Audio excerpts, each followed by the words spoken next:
G'day everyone, this is Expand the Phantom Podcast. We're a website, we're a podcast, and we're the best way to embrace your inner ghost who walks. You can find us at chroniclechamber.com and at Chronicle Chamber on all the social platforms. And my name's Dan Fraser, and for this podcast, episode 336, we're going to review the newspaper stories, all of the news, and all of the Phantom comics that have appeared around the world during April of 2026. First of all, though, let's introduce the team that's with us today. We've got Jermayn Parker and Stephen East. Welcome, gents. How are you? Let's start with you, Steve.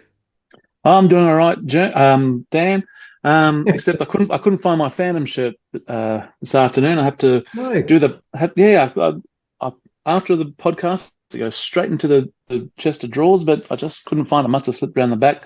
So I have to do the pod today like an ordinary man. No one will know. No. And you, Jem? Yeah, good. I've got my Brazilian 90th anniversary T-shirt on. Very tight fitting, but yeah, no, look, it's good. It's a great way to spend we're recording this on a Saturday, so it's a good way of recording on a Saturday to talk Phantom. So looking forward to it. Because there's a bit on, even though it's only been a couple of weeks since we've done our last comics and news podcast. There's been a lot been announced.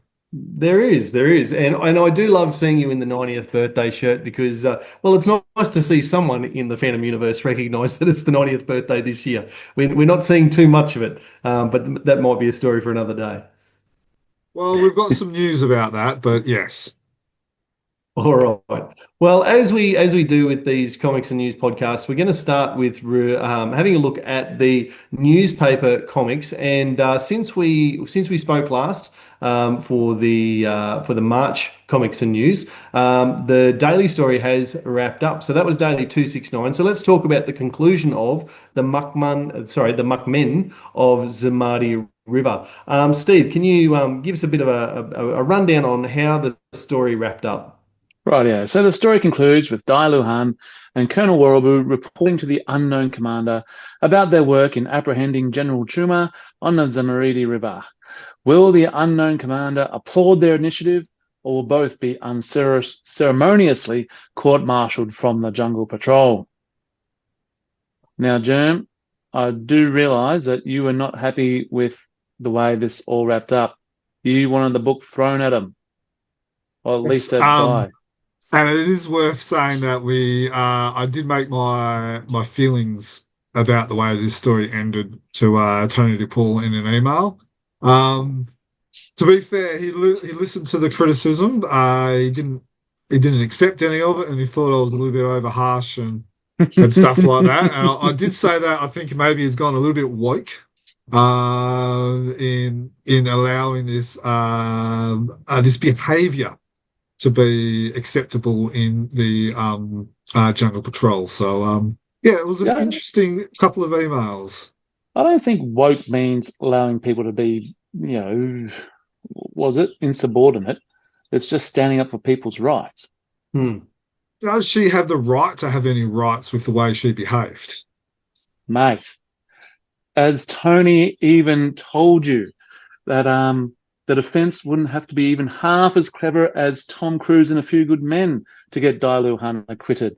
Warrabu never issued an explicit order that could be read as "do not cross the border," and the patrol woman asked Warrabu to send her to the border region. So any smart lawyer in the JAG Corps will point out that the border region encompasses both sides of the border. Mate, you just got to accept it. She's done okay. She's used her initiative and she's well within her rights to do what she did. Yeah, I don't know. I did read that email, and when Tony DePaul did write a long email with specific instructions and all that, but semantics, she didn't actually help the cause. The Phantom could have quite easily solved this adventure in half the amount of pages and panels if she wasn't involved. But where would be the growth in Dai Luhan? Growth or the fact that, I got away with it once, I can disobey orders again. Where would be her opportunity to get out into the field and prove her worth? Yeah, everyone needs a little bit of support when they first, get out there. It was like the Phantom was a mentor to her. Yeah, Anyway, and sorry, that Dan. no, that was your point was absolutely well and truly made by Colonel Werribee as he was thinking back on his own youth and how Colonel Weeks would have responded to the way that he might have taken initiative in the past. I couldn't disagree with you more, Germ. I thought that the response from the commander absolutely empowered the Jungle Patrol.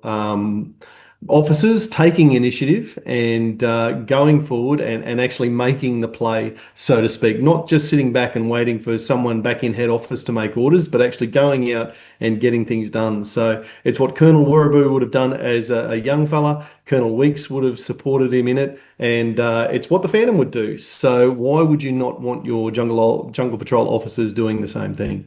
But Well, I do agree with you, Jim, that the Phantom would have been able to get it done a lot quicker and with a lot less pages. So I do agree with you on that point. But then why do we need the Jungle Patrol? The Phantom can't be everywhere all at once. He Yep. needs that. He needs the Jungle Patrol to help him out. why didn't he? Why was he there in the first place? He was there because it was something that he wanted to do, and he specifically told the Jungle Patrol that he was going to deal with it. Because remember, when they first escaped from the river and the encampment and all that, they went to the Jungle Patrol. The Jungle Patrol gave the report to the Phantom. The Phantom said, "I'll deal with it," and then they didn't deal with. They disobeyed the commander's orders. So. Look, this will be something that I'm more than happy to agree to disagree with. I'm just trying to think. I can't remember the start. I have to wait That's until it comes out in the comic book again, and yeah, we that's can something see. that my 12-year-old daughter once said to her principal when she was getting into trouble. That will have to be something they'll have to agree to disagree on. But yeah. Look, I don't know. This story it also put Werribee in a bad position as well, having to cover for for for her, and then it also made Werribee have to invent no, so it made Tony DePaul invent Werribee to be like her as well, where that's never been portrayed in any other stories, Team Phantom and Lee Falk or anything else. So I wasn't too impressed with that either. Oh, mate, I could not, again, I couldn't disagree with you more. Like, that's the opportunity where there's a gap and no one's ever explored what a young Colonel But it has Werribee been is like. explored. It has been explored. There's never been young Colonel Werribee was a bootlicker, listened to letters to, orders to the letter of the law, only did exactly what he was told, never went beyond. Yep. That's never been Yeah, it outlined in. has. In Team Phantom and stories. Well, Team that's Phantom stories, we all know that they don't actually count. Like that's a suggestion as what Phantom law might be. Now you're just selecting. Now you're just selecting it No, not to at all. Not yeah. at Nah. all. I've been since I joined the podcast, mate. I've been firm on my belief that the newspaper canon is law, and the author of the newspaper canon gets to decide what is phantom law, and everybody else makes suggestions that can or cannot be taken on board. So, for me, it makes complete sense that a jungle patrol officer shows initiative. Doesn't deliberately break orders. This is not breaking orders. It's bending. Yes, it's exploring the edges of what the order might be, but it's not flagrantly disregarding orders. I've got no problem with it whatsoever. I think it fits with the spirit of the. They were formed by pirates, for crikey's sake. As if the Jungle Patrol doesn't bend some rules. Yeah. Nah, don't agree with it. We'll move on. we'll move on, but we're off to a flying start on the podcast today with a couple of disagreements already going out. Well, what I would like to say, and Jim, we're on the very last page on YouTube. We're on the very last panel. Can you just go back one or two for me? And I just like this one here. It's the second last day, so I can't see the date. Sorry, the 24th 24th of of April. April. 24th of April. The Colonel Werribee says to Dailuhan, if you ever disgrace the Jungle Patrol, it will be my pleasure to walk you to the gate. I love her response. If I'm ever walked to the gate in disgrace, it would be my honour to be walked there by you, sir. And I just love that as a way of closing the conversation between the two of them and wrapping it up, because it shows the respect that she has for him, which again I think means that yeah, no, the whole thing wraps up really, really well for mine. Oh, I quite like this story. I really, really like this story, and I really love the way that the commander will see you now, that story, and setting up the new office for the unknown commander. I love the extra depth that that has been able to give to this Jungle Patrol story, because you could never have had this last 2 or 3 weeks back in the Leaf Hawk days, when it was just a safe with a light in an office. I really love the extra depth that it's given to the Jungle Patrol by able to tell this part of the story. Yeah.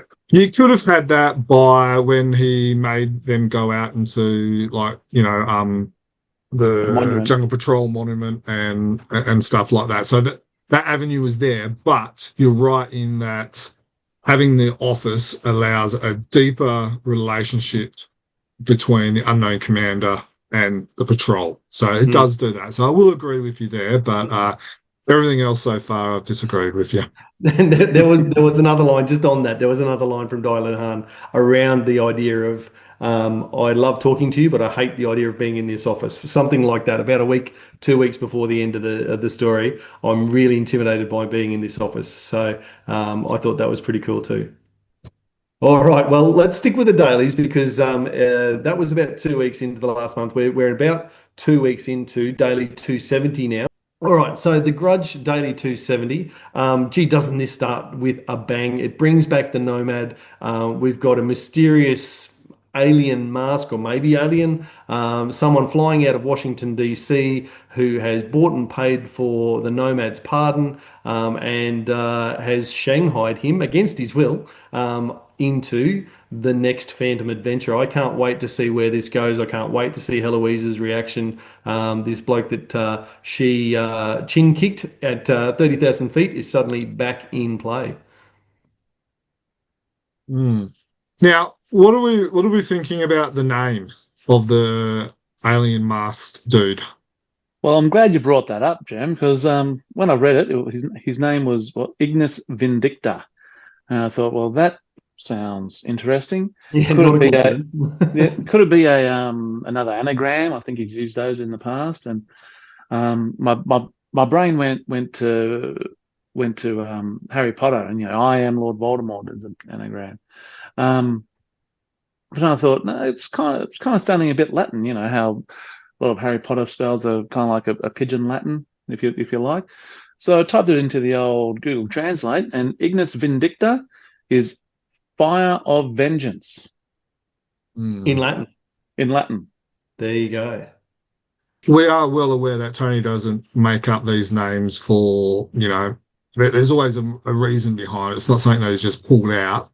That won't So be an there's definitely a reason for that name. I'm curious if the mask if there's a reason behind that. We know this guy's white, so that's interesting. So, straight away you're thinking of all the past white people that the Phantom has dealt with.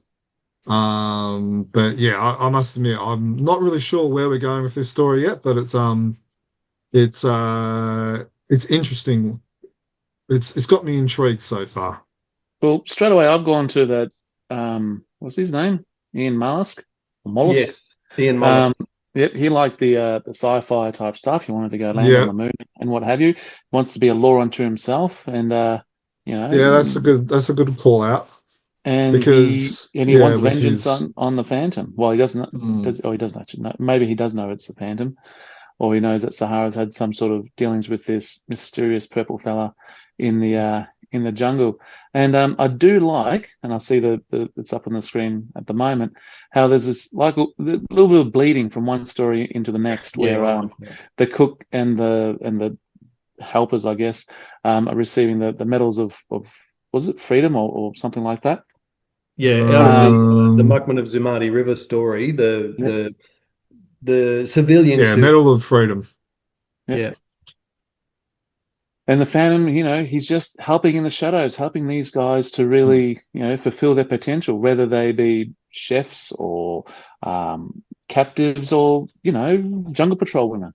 Yes, I thought that too, Steve, because the next I think it's the next panel. Yeah, this one here. So it's the 7th of May. I love what you do. This is Diana to Phantom. I love what you do, darling. You make people braver, stronger, just knowing you're there in the shadows. And those three are getting the Medal of Freedom. Dai Han did what she did because she knows she's got the support, or she understands that or everyone understands that there is that support, making people braver by the idea that there might be someone there to help them. I love that.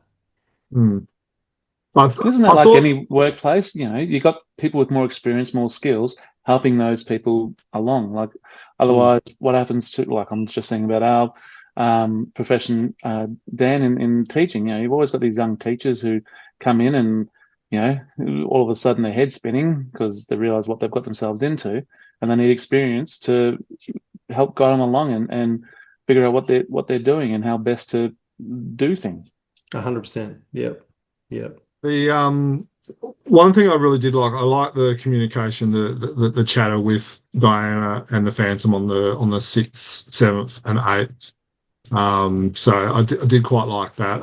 This one here, somewhere out there, someone's up to no good. So it does, Oh yeah. like yeah. So it sets it up. Obviously, we're only 2 weeks in. It's pretty early days yet. We don't, we know that there's going to be at least two people teamed up to fight or to go up against the Phantom. So it's going to be interesting to see where this is going. So I'm intrigued with it by now at the moment. Mm, mm.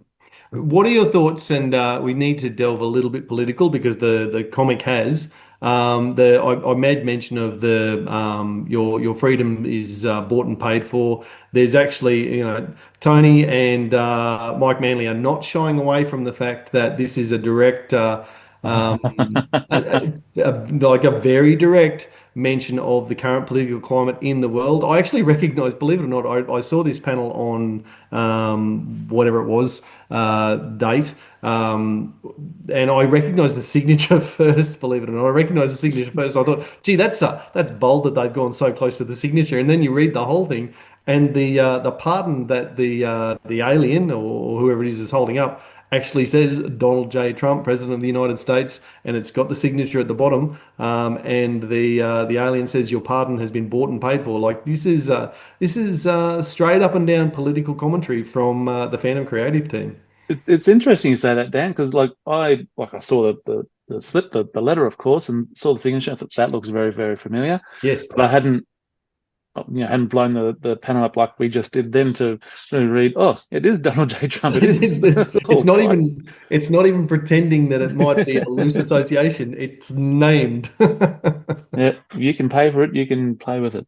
Yeah. This is probably going to be unpopular, but I think it's not really the place to mix. And I understand that they have opinions about the current president. Look, we all do. We're all suffering because of his idiotic warmongering ways and all that. But I don't really think it's the place to put that in a Phantom strip. I think we can have our opinions of what he's decided to do, of the way he's being the president, but I'm not quite sure if it should be in the comic strip. You know what? I actually tend to agree. Like I would not. I liked the mimicked signature. It's close enough without follows the style and all the rest of it. I don't know that I would have used that name at the top of that letter. You could have used a mock-up name. Well, you could have just used President of the United States of America and just without having the name on it. But that's just me personally. Yeah, no, I do actually tend to agree because the last thing you want to do is alienate, pardon the pun, alienate some of your audience, and this will because we know that there are some, the fandom appeals to people from both the right and the left of the political spectrum, and this will alienate some of the right wingers in particular. I don't know that was necessary, but that said, you know everyone right now, and I heard this on a podcast somewhere. Right now, if you were to say to somebody, "My God, he's an idiot," which I've 95% just of the done. world, Yeah. 95% of the world knows who you're talking about, Yeah. with the word he. So, so it's hard to get away from it. I understand why they did it. I don't know that I would have done it. But I haven't seen the backlash on social media that I perhaps thought I might have. Yeah, and I wonder if it's so subtle that, because like there's so many ways you can look into this, and we're not going to get into it. I don't really want to get into a political, but you've got an alien holding something from Donald Trump where he's been quite forthright in his policies about forcing aliens out of the Mm. country. So, it's kind of ironic with that. You've got, the pardon, which has been in the news as well. So there's so many multiple layers on this. I just, yeah, I don't know. Yeah, It's a very direct commentary on corruption and just where politics is at the moment in the United States. And as I said, I'm kind of surprised there hasn't been more commentary. It's only, I guess, 3 or 4 days old, this particular strip as we record, and maybe there'll be more commentary as more people see it. But I did kind of expect it to blow up, and it hasn't yet. yeah. I'm Well, assuming that we haven't shared this strip on our no, socials yet, asking for no, fans. no, we haven't done it purely because, look, Want I to try and keep things a bit more PC rather than going for yeah, I just a don't shouting think match that. from one end of the court to the other. Yeah, I just don't think it's necessary. So, you know, it's the problem with today's society is that we're so focused on what divides us rather than um, what, where we are on the same page. I don't think, I don't think, I don't think we needed to focus on what we were disagreeing on, and instead let's focus on what we do agree on, and that is the phantom instead of our political views. Uh, just one comment, one last comment on it from myself. I mentioned about interesting decisions by the creative team. I wonder how much King Features or Hearst oversaw this, whether they saw it before they published it, or whether they've gone, "Yep, we agree, and we're going to publish it anyway," or whether they did not even see it go through as it went to publication. Well, it can be seen as subtle that if you're not like if we read into a lot of things when it comes to the fans, and that's what we do. We got no life. This is our hobby. We do a podcast. We're 350 podcasts in. We've got over 2,000 articles on our website, et cetera, et cetera, et cetera. We read into a lot of these things. I doubt King Features. They would have just seen, oh yeah, well, of course, he's an American prisoner. If he's going to get his pardon, it has to be done by Donald Trump. Yeah, it makes it with today's society. Let's, tick, move on. I wouldn't have even given it a second thought. So, yeah. Again, I'm really liking the way this story has started. I'm looking forward to seeing how it unfolds. Like you said, Germ, it looks like it's two former adversaries of the Phantom teaming up to take some sort of vengeance, as as Steve has identified with the name. At the moment, the Nomad is being dragged kicking and screaming into that. Whether he embraces it, and then what is the Phantom going to have to face in this next situation? And as I said, I hope that Heloise has at least a small part in this story to go, hang on, what do you mean the Nomad's back out and has been pardoned? I'll be interested to see her reaction. Mm. Let's move on. Now, the Sunday story is probably not moving quite as quickly as the other two at the moment, but I'm still loving it. So Sunday 198, 1536 is the name of the story. Steve, can you fill us in? Where have we moved to in the last month? Well, it's only been a month, so there's only really two episodes. After waking from his constant nightmares, reliving that fateful night on the Matilda, it is now June, and Kit is now thinking in Banda. He listens to the story from Banda Moyo about the unnamed man who is to come from the sea, this man who cannot die, who will fight on, a ghost who walks, not realizing that he is to become this man from the sea. Yep, That is all. That is That's Yeah. I'll do my best not to throw too much out there, but I always like to try and keep things, get people to read it and find out for themselves and just leave enough detail back. But no. It's only been 2 episodes. He's having a nightmare in one, and he's listened to this story in the other. That's it. There's not much more. I don't really. It's intriguing to learn more about, I guess, the legend. But again, I've said it last time. I'll say it again. It's going at a snail's pace. I understand that there's story being put into the backstory, but it's a bit of a struggle at the moment. I was looking forward to this story when I first heard about it. I'm not enjoying this at the moment. It's a bit of a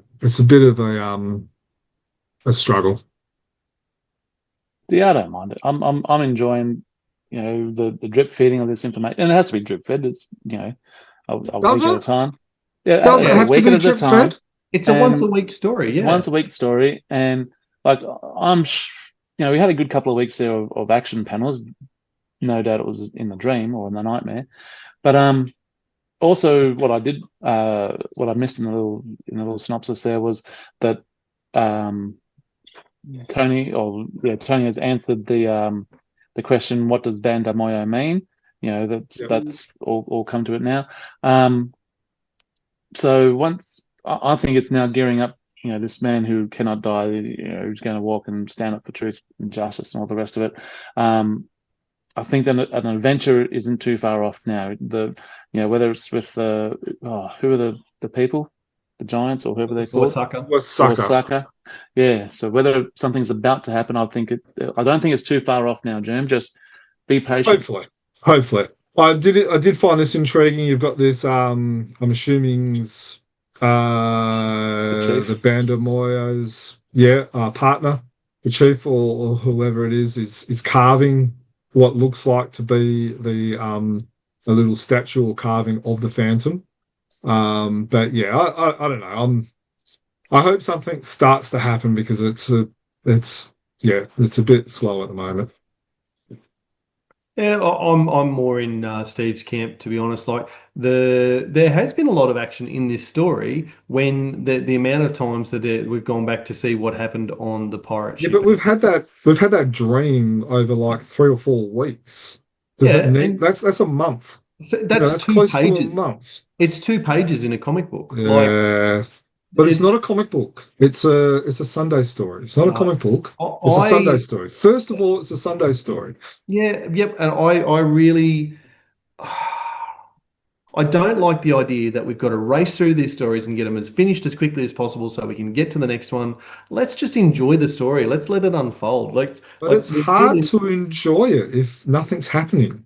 Well, I think there's a lot of character development. I think there's been plenty of action so far, and I think we're seeing some good character development. So, again, this is probably not new to the podcast. I've probably got to disagree with you, Jerm, and we can agree to disagree. That's okay. It's really telling that Jerm is the youngest of us all. He wants it, instant gratification. Oh, come on! This is not over in 30 seconds. Swipe left. No, it's TikTok. It's not that, and I've been very vocal on the podcast saying that that it is. I've been very vocal on the podcast that these stories do take longer than a normal comic. We're reading a page or a panel or half a page, or even sometimes just a line at a time. But this story has dragged. You have to be able to kind of have an opinion, and your opinion can change whether you think the story's dragging or whether you think and because sometimes you want it to drag to build up tension or a climax to a story or whatever. But at the moment, it's just, I don't know, it's not happening in this story. I understand, it's not just one Sunday the Phantom, is shipwrecked, and then the next Sunday he's becoming the Phantom, and I like the fact that this is, how you're seeing the time. Like, for instance, it was January, now it's June. So, we're looking at close to half a year of what we're seeing, but we don't need to have half a year being portrayed in half a year of Sunday strips. It could be a little bit less. Hmm. An interesting experiment. The Comic time running in real time. a Sunday story coming out once a week is 52 Sundays a year. If we go with one Sunday is half of a page, that's 26 pages, 32 pages. That's one through comic book that takes a year to read. Of course, that's going to feel a bit drawn out. If you read, and we're going to move to the Frews in a moment, but if you read through 2020, read half a page, and then put that down and came back a week later to read the bottom half of the page, that's going to feel drawn out as well. So I think you've just got to embrace it for what it is, and go, you know what, I'm being drip fed, and that's okay. I completely understand where you're coming from, but you also need to remember that, and this is, I guess, a worthwhile question: is are these stories being produced? What's their first their first format is as a daily or a Sunday story. Their second use is in a comic. So what are we aiming for? Are we aiming for them to be produced as a comic, or are we aiming them to be as a daily story or as a Sunday story where every week or every day or every week or every panel it flows in, it wants to get you excited about reading the next one, and then it gets produced into a comic? And you're right, like, completely agree with you, Dan. You raise a brilliant point that, you know, doing your quick maths and stuff like that, you know, that's a very valid point. But it's a daily story or it's a Sunday story first. I guess the difference is that we're talking about a legacy media item. If you go back 50 years, there'd be people who are only getting the Sunday newspaper, and kids are going straight to the comic section to go, gee, what's happened in the last week? I'm getting my 2 or 4 or 8 page, whatever it is, comic lift out from the newspaper, and I'm going to read the Phantom and all the other comics that are in there. It's a completely different time to be reading it. To be reading it on the King Features website, where we can just scroll through, leave it a week, scroll through if we want to, is very different to the way that the newspaper dailies and Sundays were developed as a medium in the first place. Yeah. We had this discussion with a fan on Facebook the past week about, it's, you know, and look, it's not an easy, you know, I don't want to get too bogged down into it because we want to move to the Frew stories, but it's not an easy dilemma that Tony has, because he has to create a story that works for the different types of readers. There's going to be the types of readers like me that goes onto the Comics Kingdom website or the newspaper every single day to see what's happening. Then he's going to have to also write the story, whether it's a Sunday or a daily, for those who maybe read it once a month or once every fortnight. And then he's going to have to also create it, because there's also those people that doesn't read it on the Comics Kingdom website and waits until it's published in a Phantom Man comic, a Frew comic, or a Shatki or a Regal comic. So there's fans read it differently, and it's look, I understand where you're coming from. I just think that it could be a little bit snappier, and that for those who are reading it every day, it could be maybe, you know, edited a little bit quicker to be a little bit shorter, a little bit more snappier for those who are reading it more regularly. All right, fair enough. All right. Well, I have alluded to it, and we've got the. Can I say it? Is this the COVID issue of Frew number 2020? We've got the issue number 2020. The cover by Jermayn McPherson. Solomon's Judgement is the main story, which is a. You say it? Is it Judgement or is it Judgment? Well, we'll get to that in a moment. That's all right. It's Solomon's Judgement is the name of the story by Jermayn. Great cover. By Ferry. And then there's also the backup story. Now, I reckon we'll talk about Simulacra, the backup story together, parts 1 and 2, because we've got that in 2021 as well. Steve, take us through Solomon's Judgement by Lee Falk and Germano Ferry. Okay, Solomon's Judgement. The Longo and the Wambezi both use the river that borders their lands to collect fish. Unfortunately, the fish are always better on the other side. That is, for depending on whose point of view you're talking about. Grass is always greener. Yep. Yes. Still have to mow it though. The two tribes just can't seem to be able to share the river and are ready to go to war so that one can control the natural resource over the other. Can the fandom invoke the wisdom of ages past and allow peace to continue in the jungle, or will war cries split the night sky? All right. So we need to say that this is the Fratelli Sparta version of Lee Falk and Wilson McCoy's original The Wisdom of Solomon. Basically, they took the original Wisdom of Solomon script, put Wilson McCoy's artwork to one side, and Germayn Ferry drew the story afresh for it, and they modified the script. How did you like the way that it turned out in this comic book form, as opposed to the original daily story that it was produced by? Okay, I want to give the positives, and then later on I'm going to give the negatives. The positives is I really enjoyed the artwork. I believe there was one thing that they ignored out of the original, which I thought was good, and that was about this page here on 13 or 14, where the band basically tells the warring tribes to leave, and in the original it has the band saying, "Oh, what ignorant savages." So I'm glad they've removed that. Now, I'm not sure if that was an editorial decision by Dudley where he removed that, or whether it was something that Fratelli Sparta removed, but that is a positive. With Sparta's track record, I don't think it was in. Yeah. I also liked how it's kind of fleshed out a little bit more as well, where the stories fleshed out. You've got these the young kid and the grandfather telling the story. I'm enjoying that element because it's how stories are kind of created in jungle legends by, the story being passed down one from the other and all that. But yeah, look, they're my positives. Now, Jan, with your encyclopedic knowledge of all things Phantom, was that device, the storytelling device with father to son or grandfather to son, used in the original? No. So in the original, was it just as the story as it unfolds? Yeah. Yes. Yeah. Right. Correct. Cool. That I like some of the throwbacks to what I would say would be the original art, or in the style of the original art. About 2 screens ago, you had the band moving the giant skull.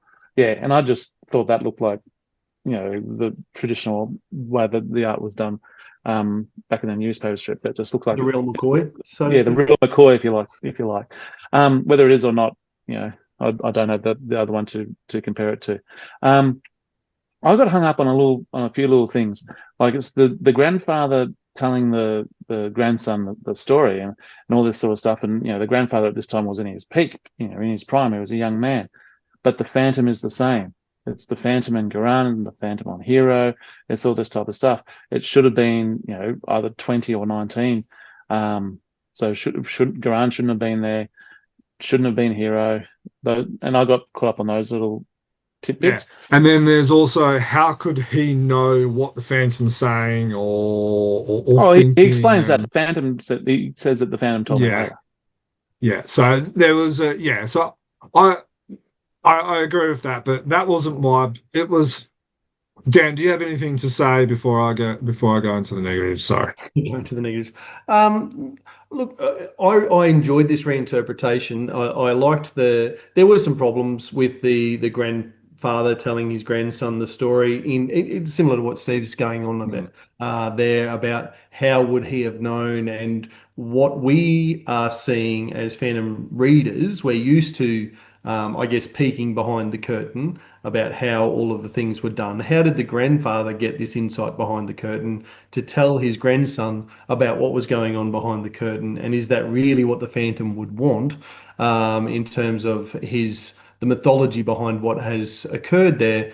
It has been revealed. But other than that, I thought the art, you've mentioned the artwork, Jerm, I thought it was sensational. Frew do say at the start of every one of their comics now, and I'll just read the little blurb that they have. Please note that this publication is a direct reproduction of historical content and is presented in its original form. As such, it may include negative depictions and or mistreatment of people or cultures. And I actually thought that for a product of its time, Fairy has been really respectful and has certainly not pandered to stereotypes or anything like that. It's actually really well drawn, I think. He's done better than what Wilson McCoy did, in my opinion. Correct, absolutely correct. And at the risk of I might be seeing it through the wrong lens as a 50-year-old Australian white man, but to me, this seemed really respectful, and there may be other people who look at it and see different things, but I thought that it certainly doesn't pander to the stereotypes that, as you say, the Wilson McCoys, as a product of his time, may have done. I also liked how it explained the story of Solomon, where the Phantom borrowed the idea as well, because look, not everyone is going to know that story like us. You know, we've all come from either Christian schools or Christian backgrounds and stuff like that. So the story's quite ingrained in our culture, but not in everyone's culture who's reading this would know that story of. So I thought that was good. Now, the negatives, I've never liked this skull. Never ever liked it. It's only, I think it was used twice. I'm glad it was never used again. You have mentioned that on previous pods. I was waiting. I was wondering if that was going to be a negative.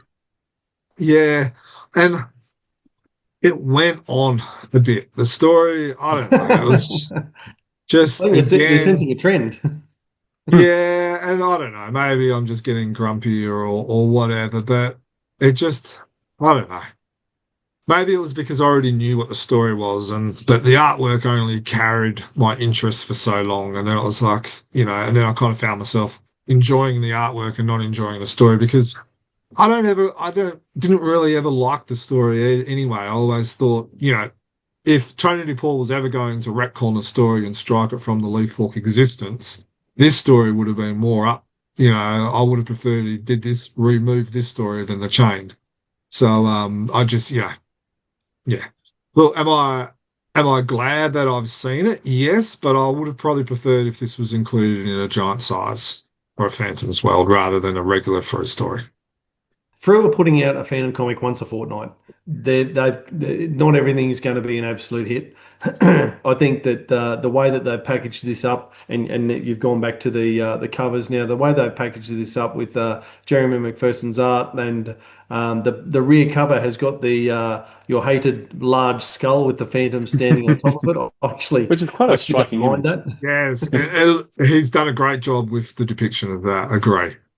Yeah, so no, I think it stands up. It's as far as we're getting a comic once a fortnight. Not everything is going to be story of the year. We're getting a repeat. I can understand what you're saying from a giant size. Perhaps if they were still doing it, Phantom's World would have been a good place for this. But I'm also really glad that I saw the story. It's certainly not the worst story we've seen this year. It's probably another worse one coming down the track. 2021. But anyway, I didn't hate it. So we should also make mention that the word judgment is incorrect as well. Now I remember I was looking at it and I'm typing it out and I'm going, that doesn't look right. Does not look right. And unfortunately there's a bit of a mistake there. So whoever was in charge of that one made a bit of a boo-boo because it's been followed up in the message from the publisher on the first page. And so, what's kind of funny is they've even carried the mistake over on the Phantom Wiki as well. So, yeah. I was something a little bit, I'll keep going. I'll come back at the end. I was going to say, everyone's got words that they can't spell. Occasion is one for me. I just cannot spell occasion first try. Maybe the Americans can't spell colour or anything with an S in it. Yeah, anything with an S in it. So even the Americans get it wrong occasionally. Yeah, that's right. So, or centre. Anyway, perhaps this is how it was originally spelt in the Italian, which is a completely different language. Anyway, I was just looking at the original strip, and that panel that I said looks like it could have been lifted. I'll just say, look, it looks like it could have been lifted. There's a lot of those. There's a lot of those throughout the original story where, and I think it's good because I Oh yeah, remember Filmang has done that with Queen Samaras. He's done it with some others as well, where he's redrawn the script, and some of them, that like the Mermaids of Merlot Straits is better. Filmang's has done that story better than what Ray Moore did, and I think Ferry has probably done it better with the artwork and that as well.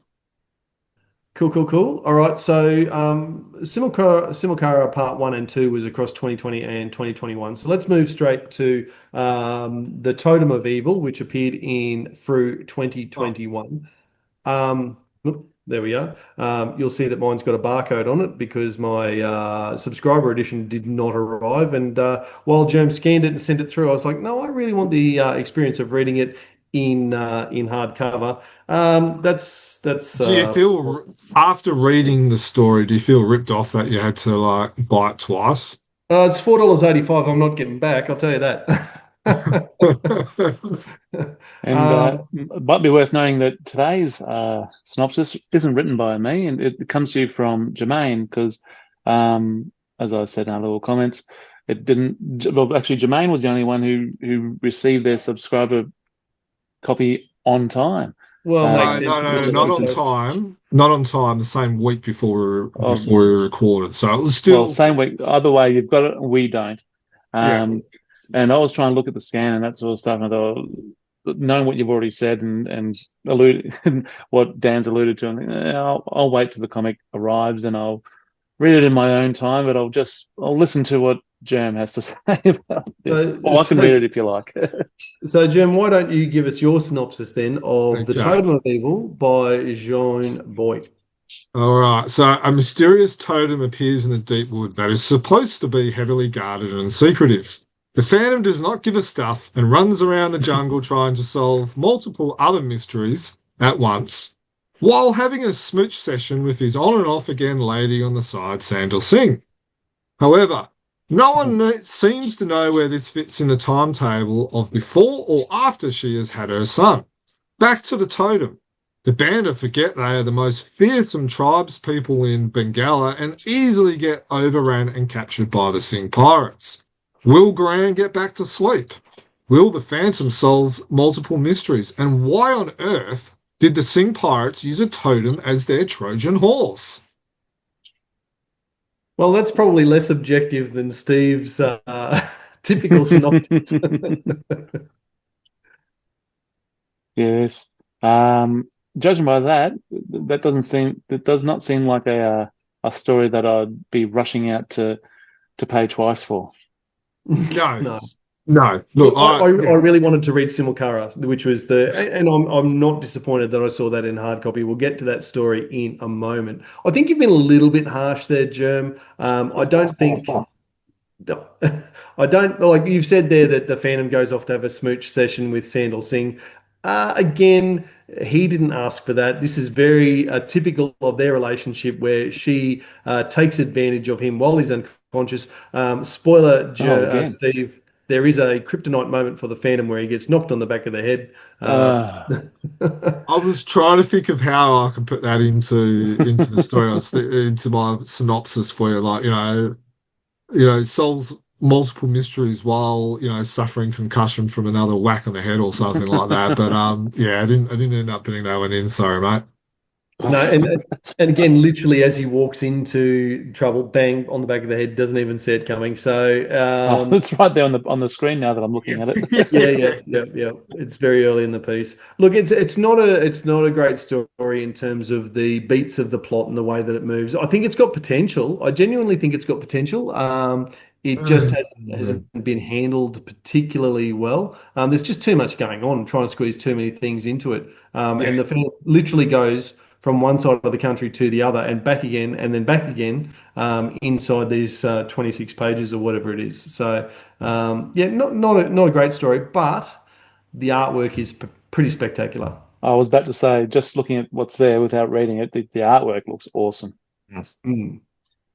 Also, what I do sometimes in the past, Joan Boyce's artwork does not work in black and white. But it does work really good in black and white in this version, in this story. I didn't mind the fight between Beelum and the Phantom as well, even though the Phantom got in a cheap shot. But I don't, they're not playing by, boxing rules or anything like that. It's survival of the fittest. So you do what you got to do to get out of that sticky situation. But oh, was it you, Dan, that made mention there's a lot going on? Mm. I think if we got rid of the whole totem side of things and just focused on the kidnapping and stuff like that, it might have actually been all right. But there's a lot going on. It's very full on story. Yeah, see, I'd get rid of the other side. I think I'd keep the totem and focus on that and get rid of the kidnapping. And where I'm again firmly on the record of not liking Sandal Singh and all of that sideline. There was the kidnapping, as you say. I'd get rid of that side and keep the totem. The story is called The Totem of Evil, and it's the central part Yeah, of the cover. So yeah. I'd probably keep those things. But the problem that I have with the totem is it does not read like a Phantom story. Like Duran's shown as a Muppet. That's true. Banda are supposed to be the most feared tribes people in all of Bengala and most of Africa. They're the poison people, yet they easily get overrun by a motley crew of pirates led by this dude with the staff.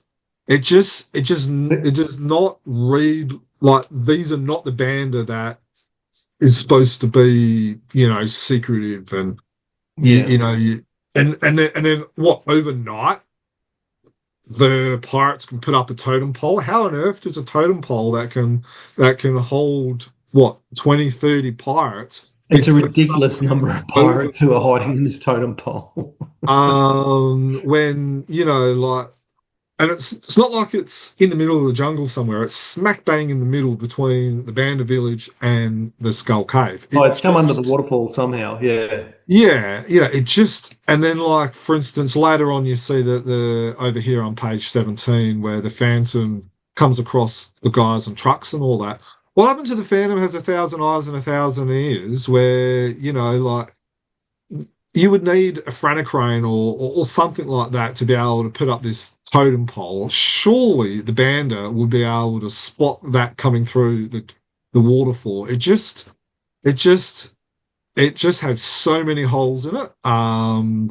It reeks of I disappointment is what I'm smelling over here. it Yeah. reeks of someone who look. We've said this before when we've criticised some of filmmaking stories, but Joan Boyce is a great artist, but he is not a great storyteller in this story, and I think maybe some artists need to stick to their talents, and that is drawing stories rather than writing stories, because this story has a lot of holes in it from a Phantom lore point of view. That I wonder whether it should have even not been published in the first place. Yeah, it's an interesting one. I don't know if I was, and I'm absolutely not got any talent with a pen. If I was a really, really talented artist, like your Ferries, like your Felmangs, like your Jean Boyks, and I haven't seen a script in a while, and I just want to draw some Phantom, and I want to get paid, why not write a story of your own and submit it and see what happens? So good luck to them for doing it, and why not have a crack? I do agree though. Well, no, hang on. I don't agree that it should never have been published. It's certainly not as bad as that three-part filming thing that we saw. Oh, don't remind us. No, I'm thinking it's in the same breath. It's in the No, same breath as Queen no. Saba and all of that. No, no, no, no. That if that's a 1 out of 10, if Kusaba was a 1 out of 10, this is probably a 3. Like it's steps above. It's not as bad. Maybe a little bit better in the sense that it's only 20 odd pages instead of 60 odd pages. And But this one at least recognizes some phantom lore. The other one stepped completely oof, outside it. So anyway, yeah, I don't know. I see what you're saying, and I'll give you that it's at least a two or a three and maybe one step, but I wouldn't say steps yeah, above yeah. Queen's Harbour. I think, and you made a valid point the other day where it's like, should we be, we've got a monthly comic that needs to be produced, and I understand that, and not every story is going to be good, but if this was the first story you ever read, would you understand who the Phantom is? Would you understand, what he is, who he is, that the Bandit Patrol, the Bandit are supposed to be like this? And I don't know. Look, if I was an editor, I wouldn't have published it, Well, but I'm not an editor. I'd like to draw a line through the Totem of Evil, and to take your point, if this is the first comic book you've ever picked up, at least you have got the saving grace of a pretty decent part two. The backstory, if you like, the shorter story at the end, the part two of Simulacra, Simulacra, Simulacra, Simulacra. I'm probably saying that wrong. Would make you want to go back and buy the part one, and I think you're enjoying a pretty good story there. So if you guys are happy, what do you reckon we go and talk about Simulacra by Julie Dietrich and Wendell Cavalcanti? More than happy to, because the Phantom is visiting the Daintree Rainforest in Queensland, which of Oh, course is in good. My Australia. Hey, hometown. Have you been uh, like? Is that close to where you live, Dan? Relatively, it's only about 2,000 k's away. It's but it's in the same state, and I have hiked through the Daintree. I've visited the Daintree. we're reading it and saying, "Hey, I've been there." I recognize that. No, um, or that pier. Anyway, the Phantom is visiting the Daintree Rainforest in Queensland, Australia, as we've just mentioned, Dan's neck of the woods, on the search for a missing family friend, Cassandra Agar, who has been missing for a week. With no clues other than she hired a dinghy to take her into the forest, the Phantom ignores the advice of locals and goes to follow her. Will the Phantom find his friend, or will the Daintree protect its secrets by any means necessary? Now, just like Dan, I've enjoyed these two parts. I did have a look at the scans that Jan put through on this one, so I read part two. I enjoyed the run. You think of Australia, what do you think of? You think of crocs, all right? So I did enjoy the run-in with the croc, the cassowary, which I think is a cross between an emu and a shark, and Bit of dinosaur mixed in. yeah, it's close. Yeah, well, you got two dinosaurs. You got the croc and you got the cassowary, and whatever that plant that got him, all of a sudden his hands were Stinging burning. needles. Yeah, and so it's a great advertisement for Australia. It is true that everything here in Australia is out to kill you. All right. Yes. So all tourists, anyone planning on coming to Australia, everything is out to kill you. Though I thought it was a bit silly for him to just, have a sleep on the bank of the river after he's just wrestled the croc. I would have thought climbing the tree might have been a better idea rather than just staying there, because the crocs can actually crawl out of the river and have another go at you. And some Simulacra. I did a little bit of research, and the first thing that's come up is that Simulacra are copies that depict things that either had no original or that no longer have an original. So it'd be interesting to see how that plays out over however many parts this story is. Julie, like Tony Paul, doesn't do things by accident. Like she thinks with her story. So, like for instance, how could cold water feel like hot acid? With him trying to wash out these stinging needles. Knowing Julia, she would have researched these leaves and these plants and stuff, and they would be leaves and plants that would be in the Daintree. The name, Simulacra, that wouldn't be an accident as well. So what we're probably going to get in part 3 or part 4 is why, there is no longer an original with this type of stuff. So Well, Yeah, I think it's she's alluded to at the end of part 2, the way that I think we get introduced to the villain there, yeah, and just some things he says just kind of alludes to Mm, some sort of copying or absolving of an yeah, essence or something like that. Mm. mm, yeah. The old one's looking forward to acquiring a man such as you. mm. It is interesting. And this is the first time I think I've ever read a Phantom comic where I've had first-hand experience of being in the environment where the Phantom was. I've never been in the deep woods of Africa, never been to New York City, never been on a steamboat in the middle of the Indian Ocean, but I have been in the Daintree forest, rainforest, and like first off, hats off to Wendell Cavalcanti for the amount of research he must have done to represent all of those things so effectively.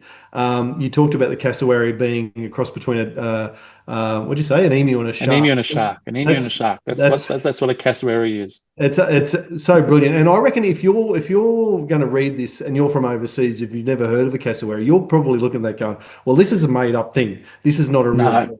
It actually is, and it can kill you, it and it can. will if you're given half a chance. I'll give you Um, a story after you finish this. Now, Australians being Australian, what do you reckon we have called the tree in the Daintree that can sting you if you touch it? A stinging Uh, nettle? Is It's that what called it the is? Daintree stinging tree. It's That's like that's the when official name for it. it's like The, when the Australians actually got the chance to actually name the states. What do they call them? Western Australia, yeah, South Australia, South Australia. Northern Yeah. Territory, Australian Capital Territory. Everything else was named by the English or the Europeans, wasn't Exactly, it? exactly.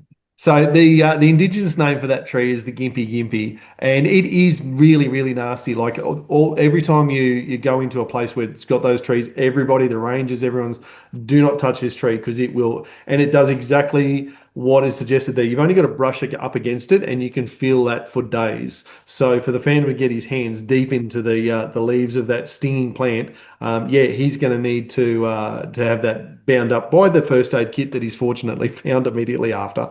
Um, so it's really wisely written, I suppose. It's written with a lot of intelligence and a lot of insight into what's actually there. The drawing as well, as I say, like for a Brazilian, Wendell has done a fantastic job and must have been provided well. Not must have yeah, been provided by Julie, but or has sourced himself a lot of really good source material to draw from because it's really accurately done. So mm, hats off to Wendell as an artist for that, but also to Julie for the way that it's unfolding. I really enjoyed this story. I'm looking forward to the way it pans out next. I liked how in part 2 there's so few words. Like it's eight Mm. yeah. pages of just action and letting the art tell the story, and that's bold by an author to guide an artist to do that and let them tell the story for them. And it's just It's interesting, a few little things. Can you just go back a page there, Jim?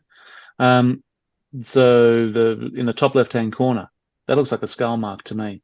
You know, these what's the word? These copies, these depictions of things Yes. are just creeping in. And in the, I think it was in the tree in the where he sleeps under at the end of the first one, very much had Yes. that skull mark uh, type. Oh yeah, you can see it right there. The essence of the skull cave really is what I saw that as, and then it, kind of creeps into him and what have you. Um, yeah, so I thought, I think the art in this is phenomenal, and just putting in these little tidbits. yeah, it's from us like the artwork, the flow of the story, is all good. Where we're actually going with the story, I must admit, I'm not really sure where we are going yet because it kind of feels like nothing's, and I don't mean this in a bad way, but nothing's actually really happened yet. We're still kind of establishing the story where we are. Yeah, it's dangerous, but what's actually happening? So Well, I'm not really sure where it's going yet. well, it's my turn to disagree with you, James, because in the first part we know that his friend has been kidnapped. We get to part 2, he's found her, He's found evidence on the camera, and we've got the bad guy there. I think it's moving along quickly, and we're getting enough info to keep us going for the next part. Yeah, no, I'm not saying that it's not moving along quickly, but where are we actually going? Like I said, I don't mean it in Well, a that's bad part of the way. suspense. Yeah, that's Yeah. yeah. It's all right. It's we're still it's hard to talk too much about the actual story because we're not really sure where we're actually going with the story. And I don't think we're going to know more until probably the next part. Yeah, no, fair enough. But I do feel the story has direction. It's not just scattershot. Yeah. Oh, yeah, totally. Yeah, and Even though he does get smacked on the back of the head again. yeah, but at least this one took a while to get to. And at least he is actually trying to help somebody at the time. Yeah, that's right. That's right. He was caught. He was caught unawares, whereas the other one is ambushed blindly again, as we have seen in the lazy writing. So anyway, I'm with both of you guys. I don't know where it's going next, but it's structured and we know what's happening. I don't know what's going to happen next, and I love that. So I also love that in the message from the publisher, Dudley makes the point that we're going to see part 3 in issue 2022. So this is unfolding in sequential issues, which is something we've talked about in the past about how difficult it can be to follow if it's not in sequential issues. It looks like Frew are going to unfold this story episode issue by issue. There might be a break when we get to a replica story issue, perhaps, but other than that, hopefully it just keeps coming. Yeah. Now, a quick cassowary story. Anyone who decides to come over to Australia for a bit of a holiday and see what's going on, and you pop into a zoo, and the zoo has a cassowary, and you ignore the signs that say "Do not feed the cassowaries," even if they do have a fence between you and the cassowary, and you do feed it, and it somehow is able to get some food, and you drop something, do not bend down to pick the thing up, because the cassowary will attack. And you can thank your lucky stars that there's a fence in between you. I've seen this firsthand. It wasn't me that got attacked, but I've seen this very firsthand. And the person who it happened to pretty much soiled their pants. It was like seeing a raptor attack, like on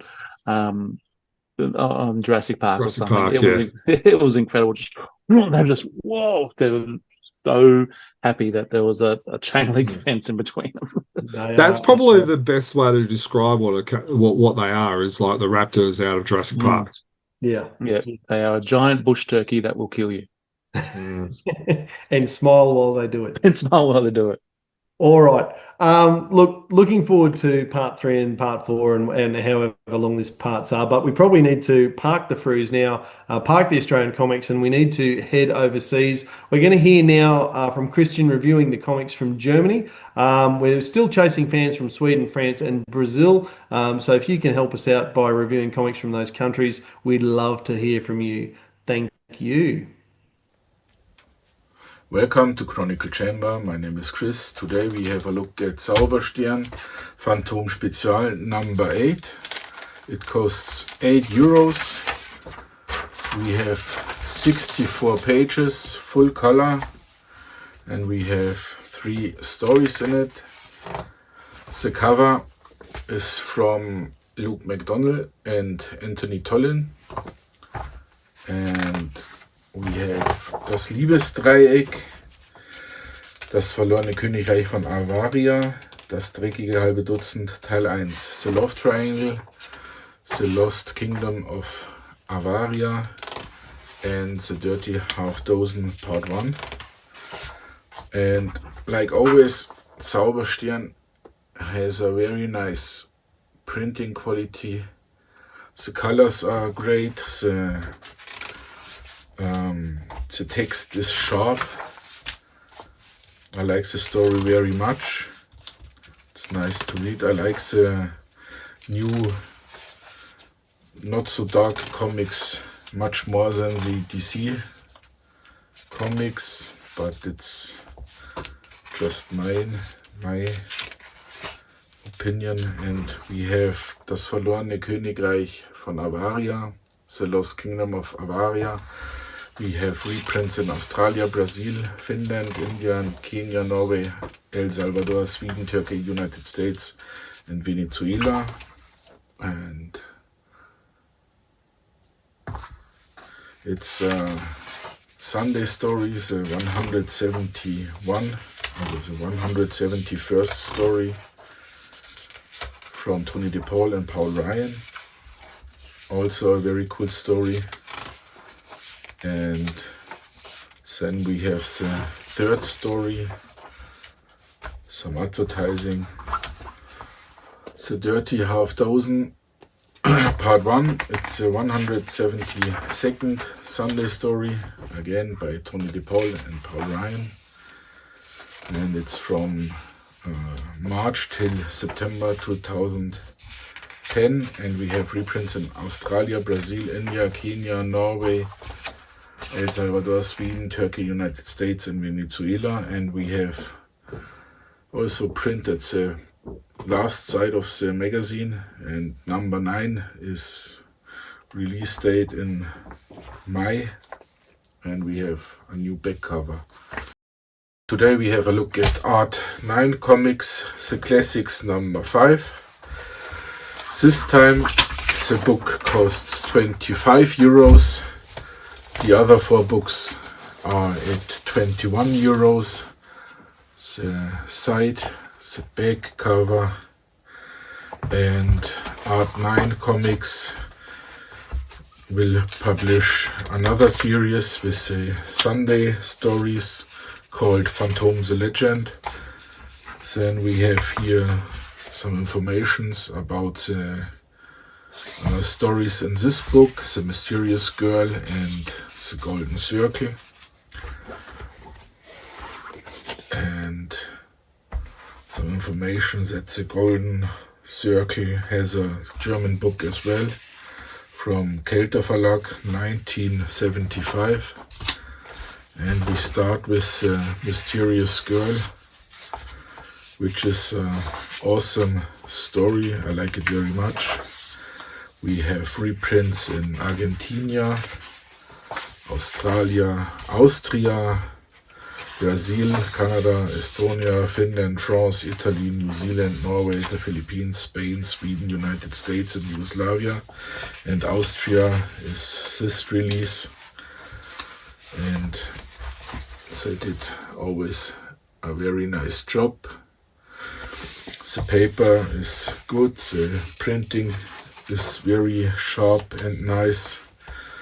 If you know that the story is from 1939, it's really cool that Art 9 is doing a fantastic job to do the stories in comics, and it's a pleasure to read it. And the 25 euros, I mean, everything is going to be at higher prices, so it's very good for this comic book. Like I said, it's a very sharp printing. And we have another story in it, which, when we finish this story, it's daily story number 11 from 4th September 1939 till 20 January 1940. And The Golden Circle is also a very nice story. And the Phantom is kissing a girl. Very sharp, very good quality from Art 9. I like it very much.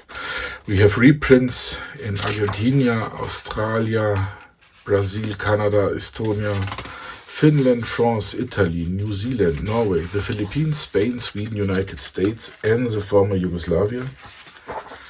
And it's cool that we getting this now. We waited long enough. And like I said, it's a really cool story. Again, I like the old stuff very, very much. And we have 120 22 pages, I think. And it's very cool to read. And it was also remade as a comic story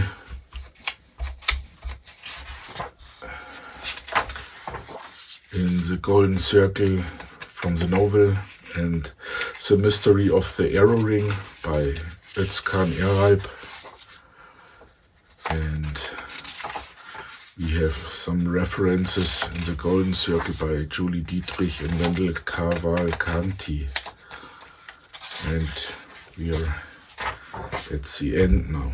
Like I show you from the beginning, the back cover, the front cover, and thanks for watching. The Phantom versus the Skyband, number 1. This is the follow-up one-shot to the Phantom issues 1 through 5 from Mad Cave Studios. The art was done by Federico Sabatini. He did the cover and the inside art. It's a new artist for this series. Ray Fox, the writer of the 5-issue series, returns. We have Wancho on colors, Taylor Esposito on letters.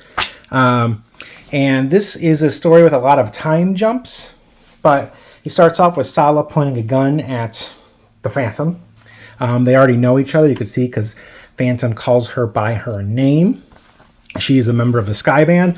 For those who have read the original newspaper strip storyline, it was the second story in the newspaper run, and it's kind of neat that in the Mad Cave Studios run, the Skyband is also the second, storyline here. And so they know each other, they have a bit of a standoff. There's an explosion, and that's, we see them go into the water, and that's when we see watching them on cameras and causing the explosion is the Baroness, sitting very, regal in her computer room, surrounded by all these monitors. She has a glass of wine. She's sad that Sala's going to have to die, but, so be it. And that's, our present day notice before we jump into the past here. And so we get a lot of narration from the Phantom. Basically, in the original storyline, the Skyband were, thieves, essentially. They would fly around and steal and, use what they have at their, availability to hijack treasures and ships and things like that. In this one, they're kind of a for-hire logistics group, actually. They can fly you there, they can plan things, they can make deals. They can also supply weaponry. So they are like an all-in-one logistics house, a great modern team there. And that's how they get wrapped up in this. They helped bring the Singh Brotherhood members to the Bandar village from the 1 through 5 issues in the last series. So in this world, there are only 5 of them. There's Miranda, Lonnie, Greta, Sala, and the Baroness. And, we see, this is where we get back to the flashbacks. Phantom kind of time jumps to when he was chasing down Miranda. We get a kind of a quick, summary recap of the pursuit. He corners her. She's denying everything she's done. And he's, basically saying, hey, you're wanted in 6 countries, arms trafficking, murder, torture, terrorism. And this is when we also see the skull mark come into this series. He marks her. I can't say I'm too crazy about the fact that there's blood in this. I mean, I know that's how the mark works now. In the old days, it used to be indelible ink, but I'm not, too crazy about him cornering her and then just making her bleed on her forehead with the skull mark. So, let me know how you feel about it. I'm kind of curious to see where the fans fall on this. Do we need to see blood? Do we not? It seems like a weird thing to do. But then, Miranda becomes a pariah, and we kind of see the fallout from that.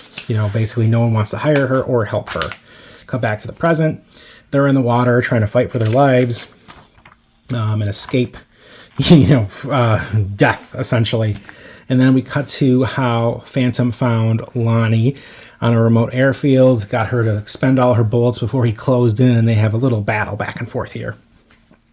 Something I noticed about this, jumping in, the belt, skull emblem, which is pretty shown pretty frequently throughout this series, but it's missing here. And one thing I do like, Russell Olson, I did like his art overall for the last series, but Federico Sabatini's physique for the Phantom, I'm a really big fan of. I like the slender yet strong, fast build for the Phantom. I'm really digging it.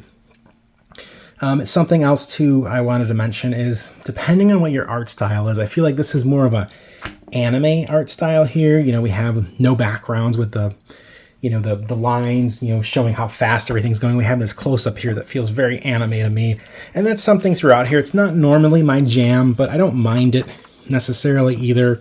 Phantom gets stabbed in the leg here. See, he's bleeding kind of all over. Something that you'll notice is the Phantom gets pretty beat up in this one shot. So they duke it out. He leaves her with a mark. She's going to suffer the same fate as Miranda. Comes back to the Phantom saving Sala. You know, there are cameras everywhere. Baroness is watching everything. And, you know, then Baroness starts talking to Sala and ordering Sala to kill him. And so she's, you know, saying she understands, but we know how this will probably go. Then we cut to Greta. You know, we have this long chase that's summarized again before they get into their fight. And so Greta says, oh, there's a huge bounty on your head. You know, I can take you in and collect that bounty. And, you know, yet again, Phantom marks another member of the Sky Band. So one by one, he's taking them down. Then we cut to Sala again. And, you know, when they first encountered, or when she first saw him, wondering who he is, you know, taking them down one by one. Go back to the present. Phantom is kind of struggling for his life again, and Sala tells him where to go, and so he makes it there just barely. He's getting shot at all along the way, and then they finally reconnect.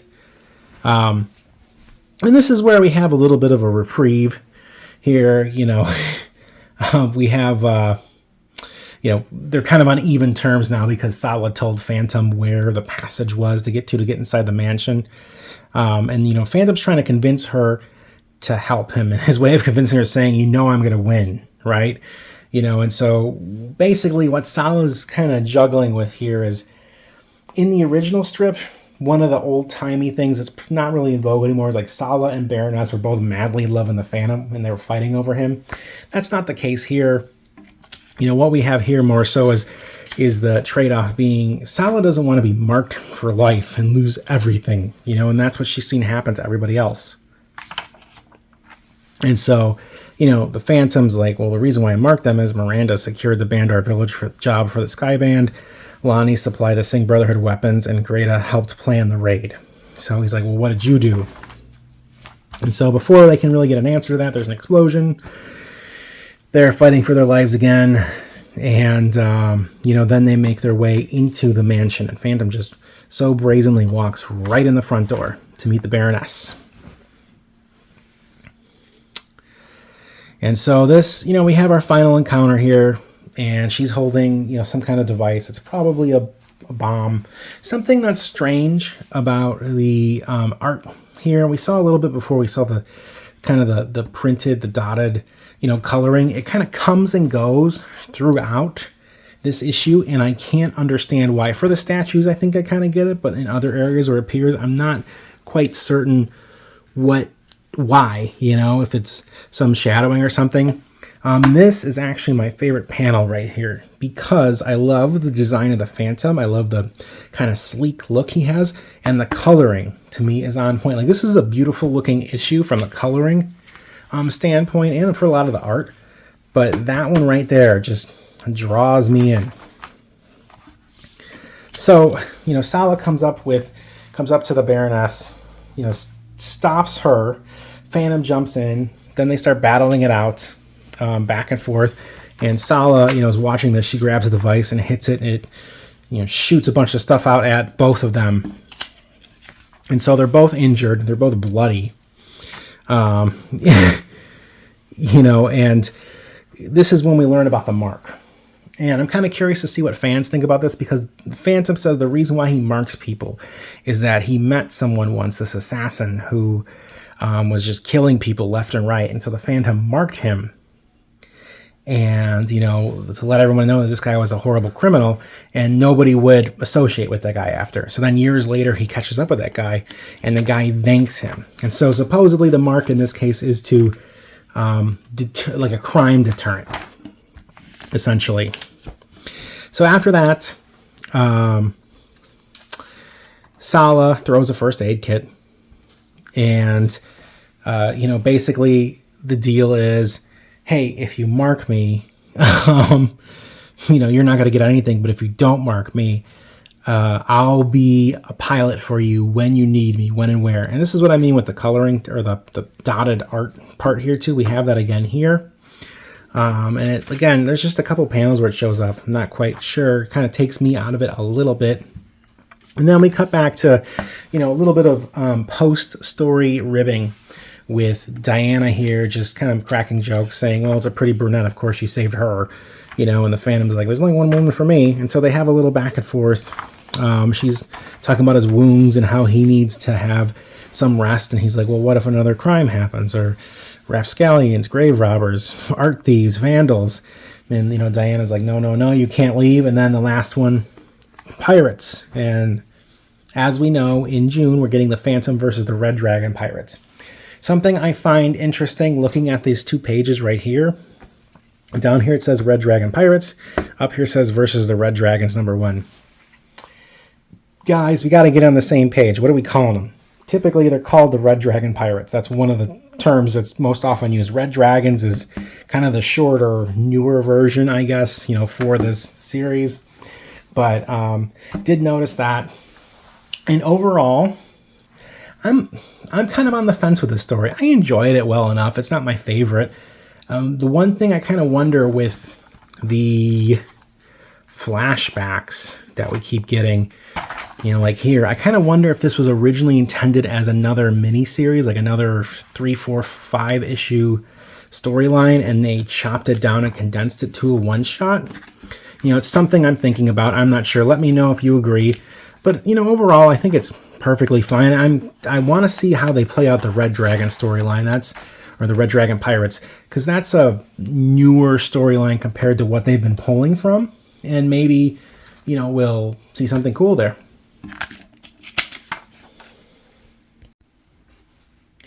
Defenders of the Earth Dark Destiny issue #4 has a fantastic cover, if you ask me. Marco Santucci, who did all the other 3 main covers for this book, comes back here. We have this, we have our Defenders in the background. Mandrake looks like he's restraining Flash Gordon, as is the Phantom and Lothar, while Ming marries Dale Arden in quite the getup here. And Ming is wearing his classic Defenders of the Earth threads in the cover here. For those of you who need a refresher, we're on Mongo. Ming is back. Dale is in love with Ming, and that's kind of the big cliffhanger we left off of last issue.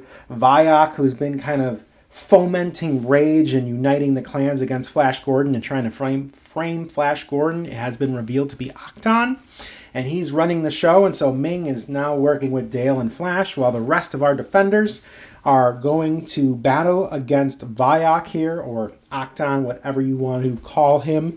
And this is kind of the big reveal, is Octon wants to control Mongo. Kind of a simple plot now that we've established who the real villain is. It's just kind of a getting through the last story threads and wrapping those up so we can end this series. But you know what? Overall, it buttons up in a way where there really aren't too many questions. There's room to continue and grow should this series continue. But it's also a nice enough ending where we're not left kind of wondering where the story threads are. There is a question that's been lingering in the back of my mind for now. Well, it's revealed now, but the last 3 issues, kind of wondering what happened to one of the other characters, because Crotan is dead. Ming, we know he's back. He's, reborn. But whatever happened to Princess Castra? They never really said much about that. Anyways, this issue starts. Lothar and Mandrake are being held prisoner. Same with Prince Thune here. They're walking with Vayok. The Lion Men are their guards escorting them.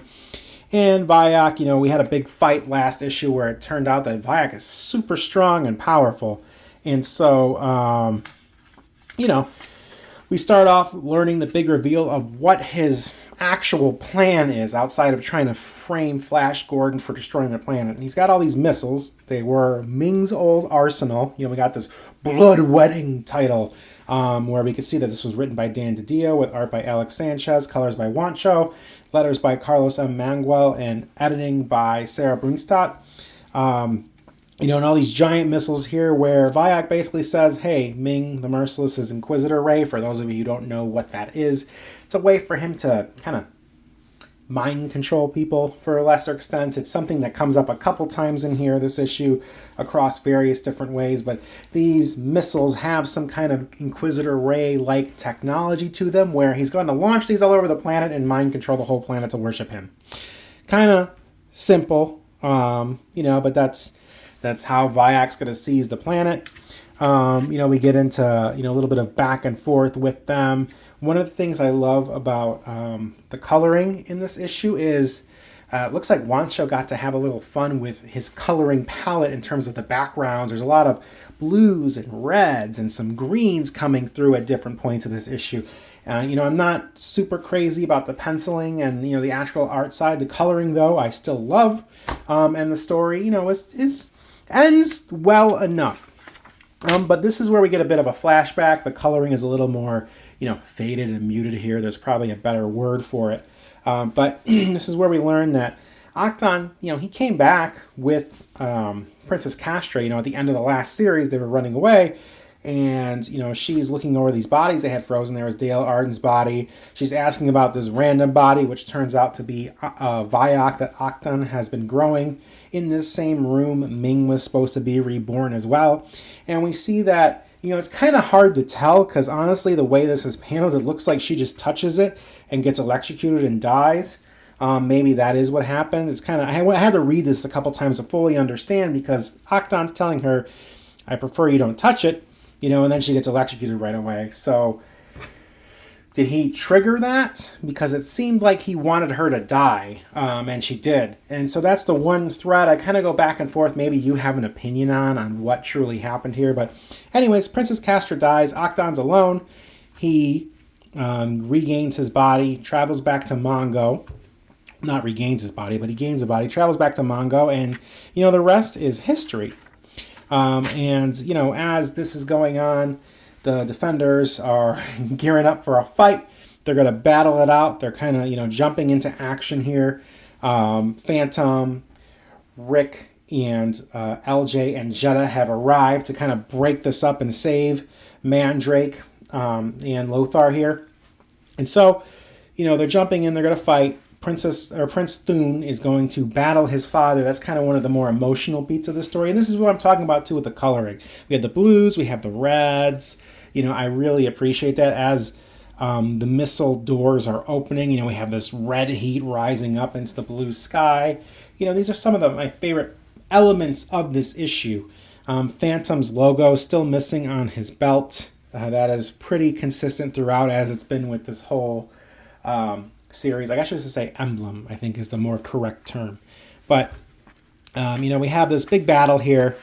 Jetta, she's asking for a little bit of time so she can do her power of 10 tigers and really gear up. This is probably one of the coolest panels here, in my opinion. Love seeing that. Nice callback to the show. They also did it in the last series. But now Jetta's the one that gets to do it. Otherwise, a lot of, back and forth fighting, some action. Thune's father stabs him. That happens right up here. That's kind of a big deal and a big development here. Kind of your one emotional thread that really keeps you connected, so it's not just people punching each other. We cut to Ming's palace, and, Flash is reluctantly having to work with Ming. He's asking about Dale. She's being held safely elsewhere because her body's falling apart. That was something that's established last issue. She's, being cloned and regenerated, and her body's, there's been more than one clone is kind of what we're led to believe here. But her personality, this Inquisitor Ray technology seems like it might have been used on that body. So she's in love with Ming, and so she's going to marry Ming. We cut to where her body's at. The ice soldiers are holding her. She's in this tank. They leave, and Kashin, who disappeared from the group, said, I gotta stay back. He's doing his own mission. You know, he talks about having a backup plan. Here he is reiterating that from last issue. He's going to do something. He's going to be the one to kind of save the day there, is the tease. We go back to the action, and this is when, you know, everything is kind of flipped on its head, because Mandrake the Magician is an illusionist. He kind of calls out Viok's dreams and goals as being an illusion in itself, and that, you know, Viok is kind of an illusionist as well. And so Mandrake's like, hey, I pulled an old magician's trick. You saw those missile doors open. They really did not. The missiles explode within the facility. So Viok's plan is foiled. No one's going to be mind controlled. And, you know, really, that's kind of the end of it. Viok runs away. The defenders regroup. Prince Thune is not dead. He's injured gravely. You can see the blood kind of pouring out here. Viok, where he's running, you know, remember Garax, he had a brother Garox, and so Garox and cohorts come in and finish off Viok after Ming finds him. And then we cut to, you know, the last real thread we need to finish up this issue, which is the wedding. And so we have this cool full page panel right here of Flash and Ming, you know, in the crowd here. This is right at the wedding. I like that Flash's back is turned to the crowd, but he's like half turned, and Ming is fully facing it.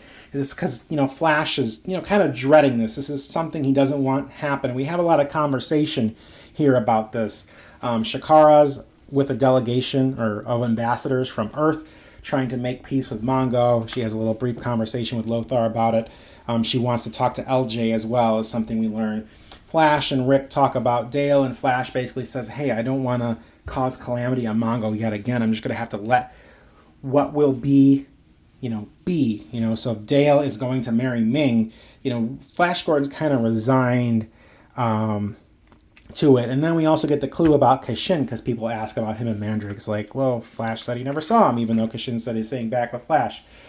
Dale Arden walks in, you know, in a full wedding regalia. Flash is stopping Rick from interrupting the wedding. And, you know, there's a lot of tension right here beforehand until we see Dale totally uppercut Ming the Merciless and basically said, hey, you know, I'm not marrying you. You killed me before. It wouldn't have happened if I didn't die from your hands originally. You know, and she also mentioned she's already married. Dale and Flash kiss while Ming looks on. And, you know, everything kind of just ends okay. You know, Ming's basically like, well, I don't need to get married. I'm still a changed man. You know, I'll run the planet Mongo. My goal is to keep the planet and have it survive. And so everyone's cheering him on. So really, that whole wedding stuff, I guess, didn't need to happen.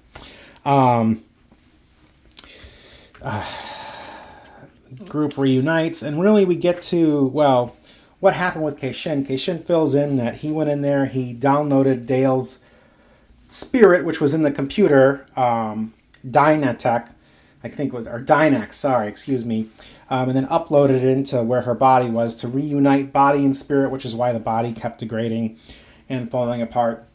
And we get to really where this series wraps up. You know, they're going to fly home. Instead of taking the portal back, the quick and easy way, they want to take the leisurely way back. And there's a little back and forth with the Defenders of the Earth, because now we have 2 teams. 4 became 8.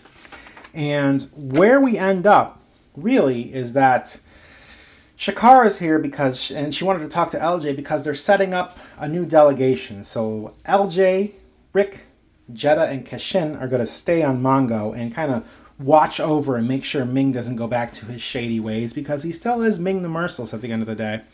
Even if he says he's a changed man, we know how this goes. But Phantom, Lothar, Mandrake, and Flash Gordon and Dale Arden are going to go back to Earth.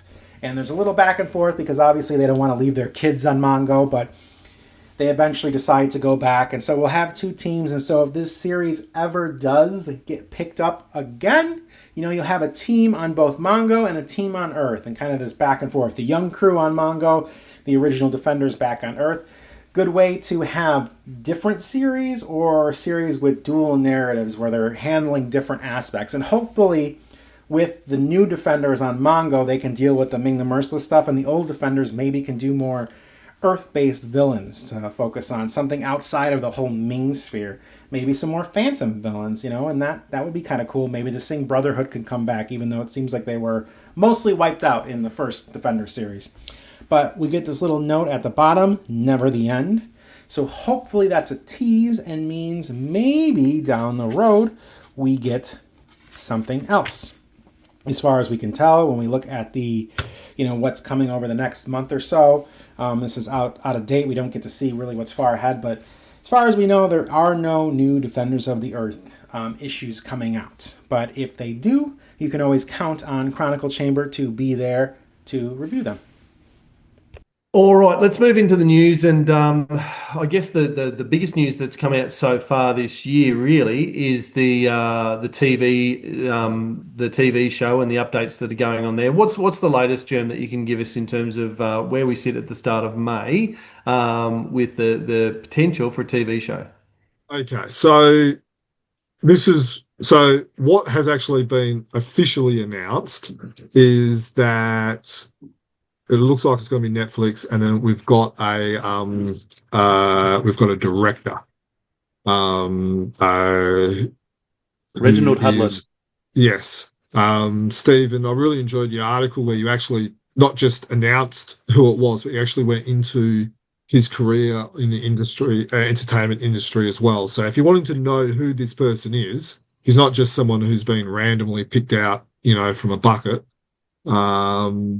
By King Features. So there's a good article. The article will be linked in the show notes as well. So he's got some quality behind him, and I think in reading what you've written there, Steve, I think he is going to be a good choice in delicately having that balance of having a white man in Africa.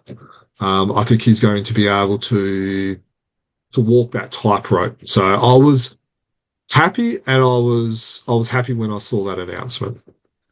When I wrote the article, exactly what you said there, Jerm.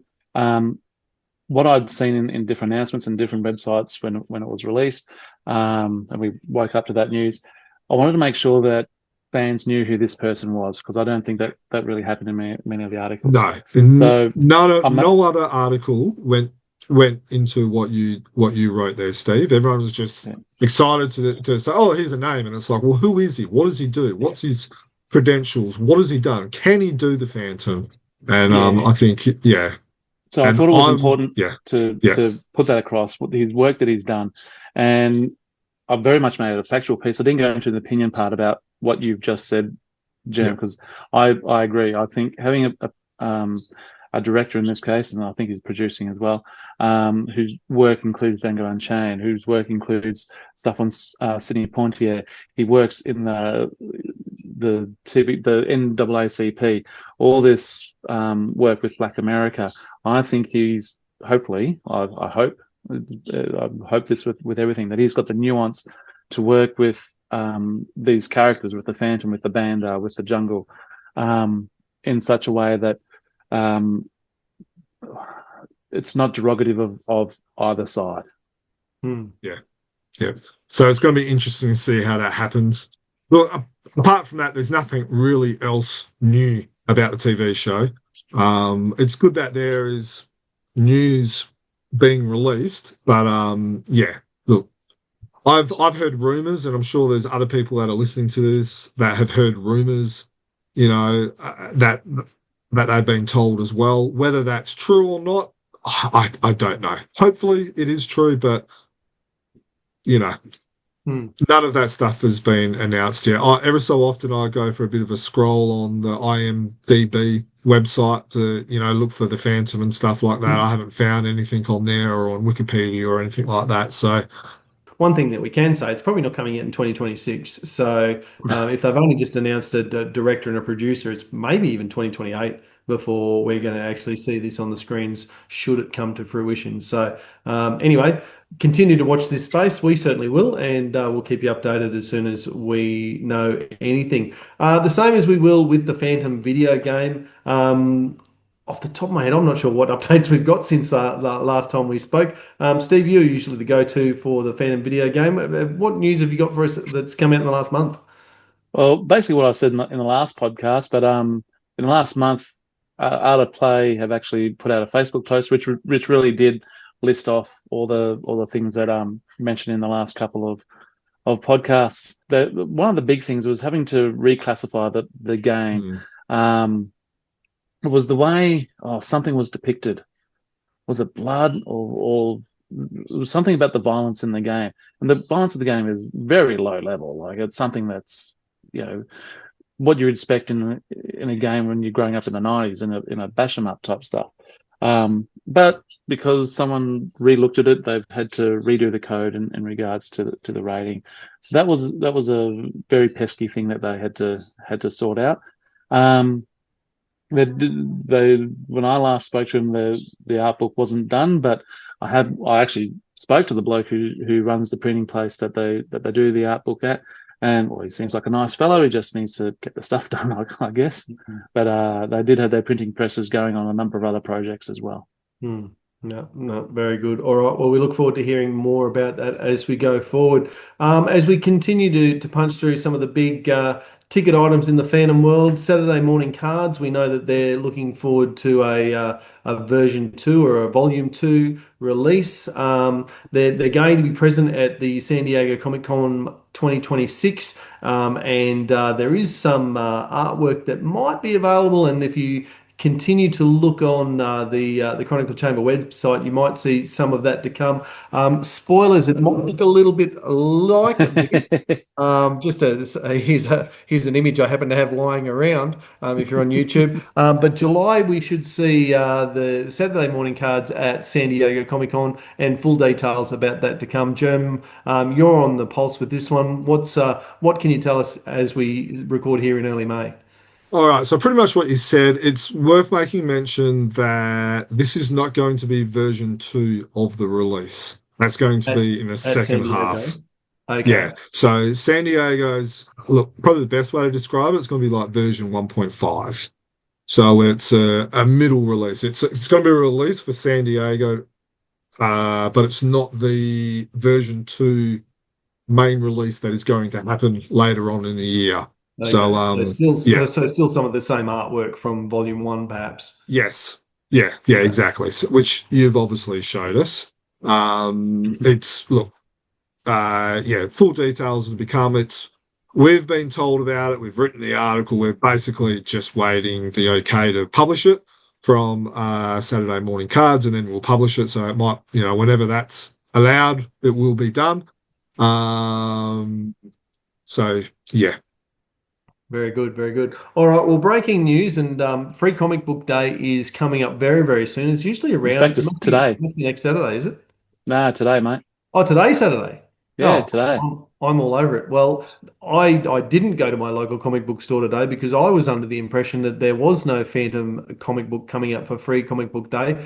But I'm reading here that King Features have actually released a free issue of the original Phantom 2040 comic book. But now I'm seeing the update. That's digital. Yeah, the kicker on that one is digital. Oh, right. Okay. So you don't have to go to your comic book shop for that one, Dan. Oh, great. So I'm not sure where the news is in this, to be honest. So there's a free... King Features have basically released a digital version. Now, I have a bit of a theory behind this because I was talking to Sabrina Herman from Herms Press. Formerly of Hermes Press. Formerly of Herms Press, correct. That Free Comic Book Day, actually, you submit stories to them or submit comics to them, and then they say yes or no whether they want to release that as a free comic. So I have a bit of a theory that King Features have submitted this to them, say, hey, look, we would like to promote this, and then Free Comic Book Day, whoever makes these decisions, have said no, and then King Features have released it as a digital version. Because from what Sabrina said on social media a couple of years ago or last year, is that they actually were going to released one in 2015 and 2016, they were looking to release one in 2017 as well, and they actually got rejected Herms got rejected to release that. So that's why I think we're getting a digital one. So yeah. It could also be something that was yeah. Was Span 2040 a Marvel? 2040 was, yes, a Marvel publication, correct. Maybe there's an issue there. Maybe, I don't know. I'm just asking questions. But if there was an issue in doing it printed, you would think there would be an issue in doing it digital. Different rights. Yeah, maybe. But I think it was a good idea to do it, especially because they're trying to promote their 2040 webcomic at the moment. Yeah. I would have preferred if they were actually released maybe the first issue or two of a new Shadow as their free comic book day. I'm not sure quite how that could have been produced as a comic, seeing it. How would that work as a comic book? I think it could have been done, but it probably would have been a little bit harder. But yeah, look, at least it's something. It would have been better in print. I would have preferred it as a Dark Shadow, but at least King Features have done something, even if it seems half an attempt. All right. Well, a publishing company that never does half attempts, they don't do things by half, is Farm Toolman, and they've got a bunch of collection books out for 2026. If I just read through the list here, we've got Farm Toolman 10/11/2016. That'll be 2026, which is going to celebrate Ulf Grunberg. They've got a hardcover omnibus for the Year One saga that's coming out. They've got a soft cover for the Sing Brotherhood and the Sky Band. They just keep pumping stuff out, don't they, Farm Toolman? They do a fantastic job, and if only I could read Swedish. Yeah, we certainly need someone to review these for us. Yes, we are after someone. Great call out. If you are someone listening out there, please get in contact with us, because we would like to be able to include these on our podcast, on our website, and other platforms. Yeah, so look, if any hardcore collectors, anyone who loves seeing the Phantom stories come together, will be keen to collect all of these. The Year One saga, that was really interesting at the time. Frew have published most of those, I want to say, but collecting those as a hardcover omnibus is a great call from Farm Toolman. So yeah, collectors in Sweden certainly going to be snapping that up and around the world as well. Look, if we keep cycling around publishers around the world, we're up to Mad Cave. Now, we've already mentioned Mad Cave Studios, but I guess the economy has hit Mad Cave, or what seems to happen in corporate businesses periodically. There's been a massive layoffs, and unfortunately, some of the key people or the personnel involved in Mad Cave Studios, and especially around the Phantom, would seem to have lost their jobs. Chas Panberg, and we've actually done an interview with him on our website as well. So again, if you check out our show notes, you can see the article, you can see the interview with Chas on our website. But yeah, he was the editor for both the Phantom and Defenders of the Earth series. So yeah, look, the fact is that he obviously knows a little bit about the character because he's been the editor for some of it. So I'm not sure. It's going to be an interesting time to see what's happening with Mad Cave, because it feels like they've stopped doing the regular series and now they're just doing these one shot. And if you're listening to this podcast from the 0 minute to the 2 hour minute, you would have heard Scott talking about his review on the Skyband review, and that review, and in reading the comic as well, it feels like it was originally a couple of issues, and it's been squished together as a 40-page story. So I'm a little bit worried about the fandom with Mad Cave, to be honest. Look, you can't go around firing editors or laying off editors and continue to produce comics that person has been editing, or characters that person's been editing. So it's not a great sign. Yeah, exactly.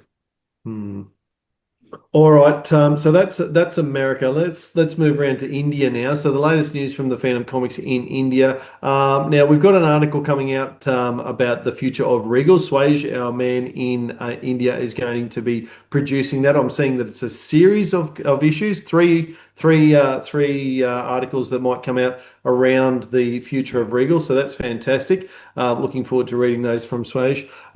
Shakti is continuing to produce new issues. These are going to feature the death of the Phantom stories. Now, those are about 6 months behind. Sorry, I should say Shakti have had a pause of about 6 months, but it's going to be great to see them come back.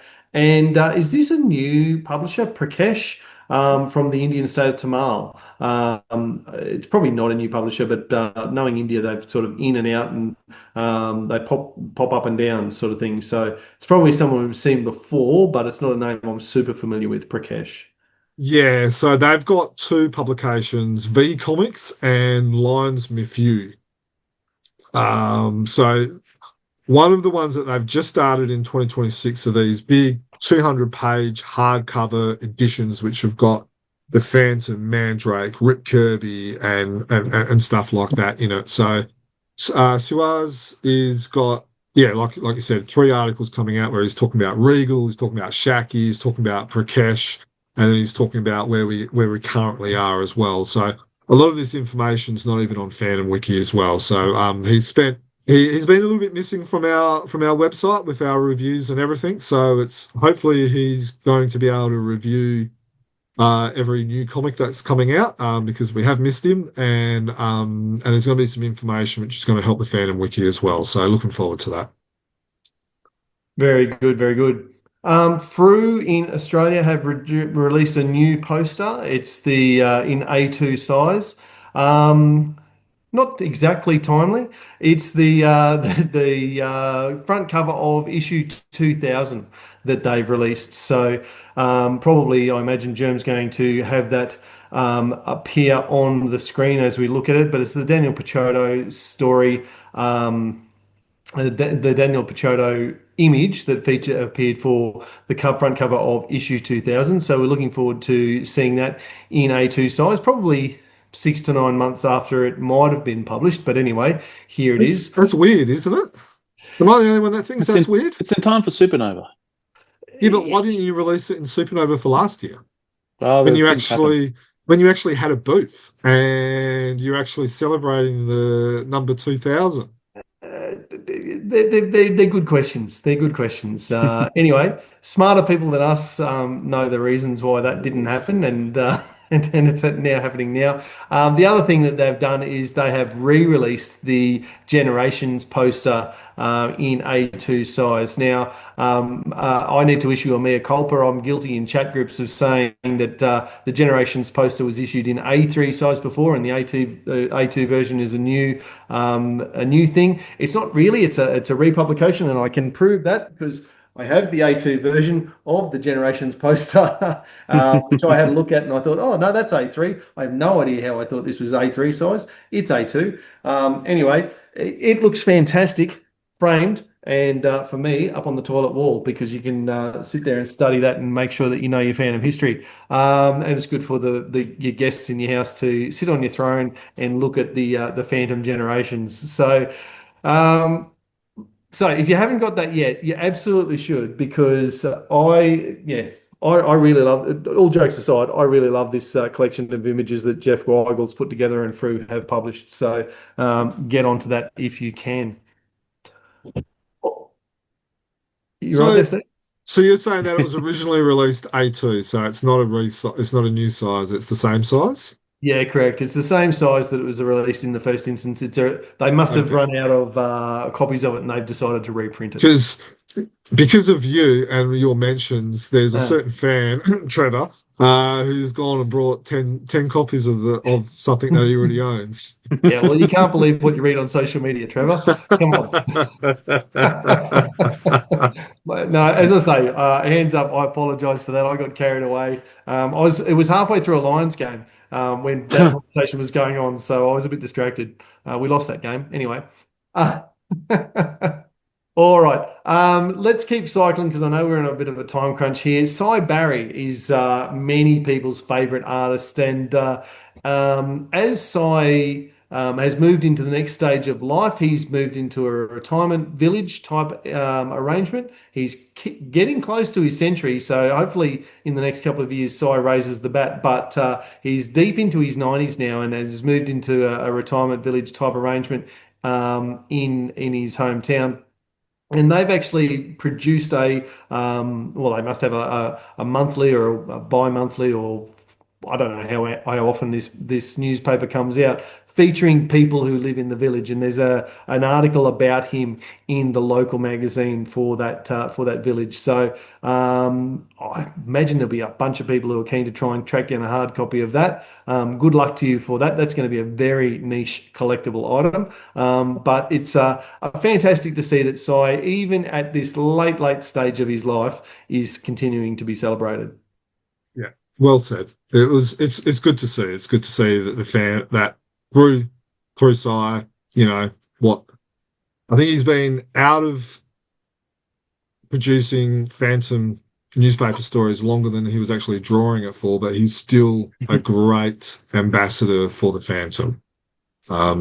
So it's great to see. Yeah, absolutely. All right, we do have a publisher in Austria, Art9, who are releasing a new printing of some Ray Moore Sunday stories. Jerm, are you looking to pick up this volume? I've got because they're also doing the daily stories. So we've actually got their volume 5 of the dailies in this podcast. So I've got the first one of that. Now, it must be made mention that this is Austria, not Australia. I know for some people it looks the same. Now, I'm not sure if this is true or not, but apparently in Austria, they actually have a designated section for people who think they're going to Australia, but they end up in Austria instead. Not sure if that's true. I suspect that it probably is, but it is a different country, different hemisphere, different continent, different everything. So look, it's great to see them producing it for the Austrian, Switzerland, and German market. And they're doing the Ray Moore stories, and Christian is doing a great job in reviewing those for us. Had a bit of a chat with the publisher, and when I last spoke to him, he said the sales are looking really good, and he's looking forward to continue publishing these. So so it's great news. There is an exhibition of Jan Hofström's work. So Jan Hofström's a favourite artist for lots of people, and he's got an exhibition coming up. Whereabouts in the world is this one, Jerm? I know that he did the Mr. Walker statue that featured in Stockholm, Sweden. So it's based on that's the sort of style. He's very much a Wilson McCoy, Ray Moore aficionado. Whereabouts is his exhibition being featured? All right. Did you want me to say that to try and see if I can pronounce this town? Anytime I can get you to pronounce a foreign word, it just entertains me no end, and our listeners go up. It's Eslöv in Sweden, and I apologise for those who are in Sweden and are groaning at how I pronounce that. But basically, the expedition is in until the end of May. And yeah, as you said, he's famous for the Mr. Walker statue near a train station in Stockholm. I know of several Australians who have gone and visited that. I think Trevor and Jimmy James. And he's also done several products as well, like he's done some tote bags and he's done several expeditions. So it's, again, like we talked about with Si, it's great to see these type of people that are promoting the Phantom in whatever form they like. In this case, it's some pop art style, but it promotes the Phantom. And yeah, we need it. I know Andreas has gone and did a presentation at this place as well. So I think they even had some comics at the expedition for people to like take away and read and stuff like that as well. We need more of that. Yeah. I think it was last time his work came around that I was really taken by the trench coats that were available. Oh, yeah. I think I might have needed something around the region of 1,500 Australian dollars to buy one and get it over here, which is why that didn't happen. But gee, I would have liked one. A Mr. Walker trench coat. How good would that be walking around Supernova? Yeah, you probably would have had to go to Supernova to be able to wear it because it's probably not a practical thing to wear in steamy Queensland.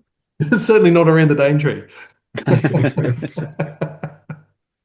All right. Well, look, speaking of Supernova, and this is how we're going to wrap up, is just talking about the Sydney Supernova weekend. We know that that is the weekend that we in Australia celebrate with the Legal Memorial Bengala Explorers Club dinner. Now, as it stands right now, I know, Jerm, you're not going, I'm not going, Steve, you're not going. So, unfortunately, no representation from Chronicle Chamber as it stands. And my understanding is also no representation from Frew at Yes, Supernova. that's They're not correct. having a booth this year. Yes, that's correct. That's been what would you call it? What's the word? Confirmed by Dudley. I And I thought the know word you were going to there's look for was disappointing. yes, it is disappointing. I look. I would have thought Frew would have done it. They've always done well. They should be there. They should be promoting the Phantom. It's the 90th year. They've apparently they're doing a special 90th anniversary comic with a variant cover. I think it's going to be done by Ken Stacey, who's going to be a guest at Supernova. I know Duncan's going to be a guest there as well. Not quite sure on who else is going to be a guest in Supernova in Sydney. I'm assuming it'll probably be Daniel, Jamie Johnson, Alex Tripp will definitely be there as well.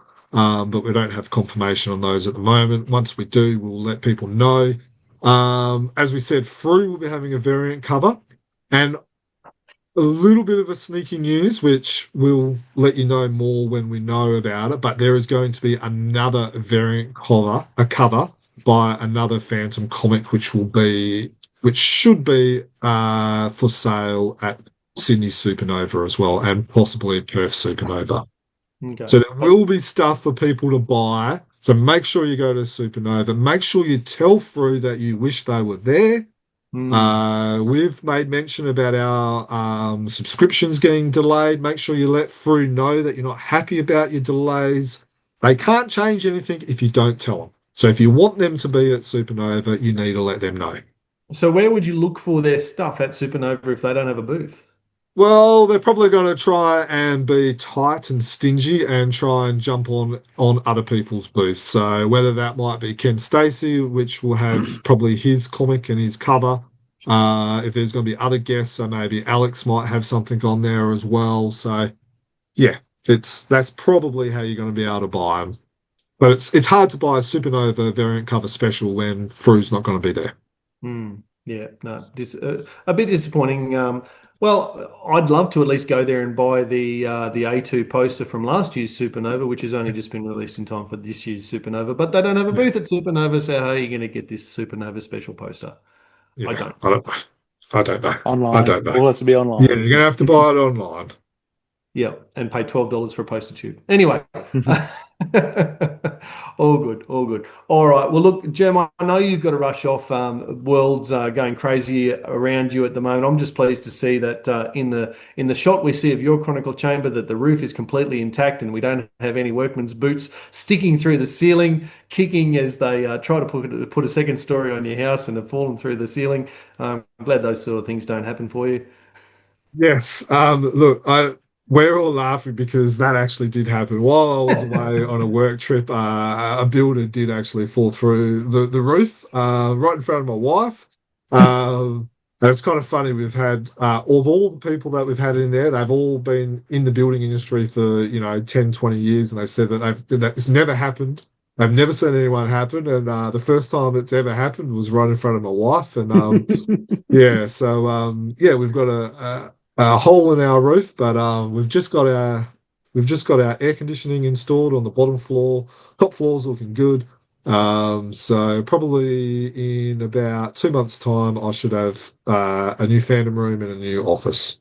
Look, thanks, guys, and thanks everyone who has joined us to listen or through the podcast or watch us on YouTube if you've chosen to do that. As we say all the time, our website is chroniclechamber.com, and you can touch base there for all of the details of all of the things we've talked about. If you'd like to join in, and we've made that call out to the different countries around the world, but anyone honestly is welcome to jump in and share your thoughts. Please contact us via email. Of course, that's chroniclechamber@gmail.com.